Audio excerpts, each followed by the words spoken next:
ለነቢዩ ሙሐመድ ሰለላሁ ዐለይሂ ወሰለም መጀመሪያ የወረደው የቁርአን አንቀጽ ስገድ ወይንም ጹም የሚል ሳይሆን አንብብ ኢቅራ የሚል ነበር።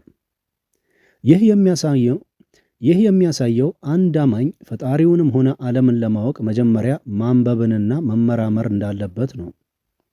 ነቢዩ ሙሐመድ ሰለላሁ ዐለይሂ ወሰለም ባስተማሩት ሐዲስ እውቀትን መፈለግ በሁሉም ሙስሊም ወንድም ሴትም ላይ ግዴታ ነው ብለዋል።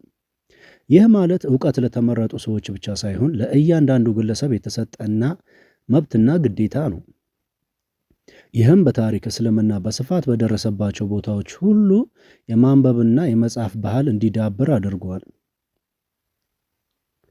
በእስልምና አስተምሮ ሃይማኖታዊ እውቀትና ዓለማዊ እውቀት እንደ ሕክምና፣ ሂሳብ፣ ስነ ከዋክብት ተብሎ ጥብቅ ልዩነት አይደረግም። ይልቁንም የአጽናፍ ዓለምን ሚስጥር መመርመር አላህን ለማወቅ እንደሚረዳ ይታመናል። በቁርአን ውስጥ በብዙ ቦታዎች ላይ አያስተነትኑምንም፣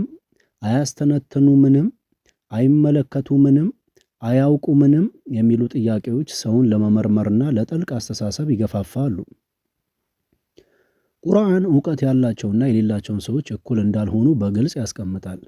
ሳይንቲስቶችንና ምሁራንን አጽናፈ ዓለምን ሲመረምሩ የፈጣሪን ጥበብ በቅርብ ስለሚረዱ አላህን ይበልጥ እንደሚፈሩና እንደሚያከብሩ ይገለጻል።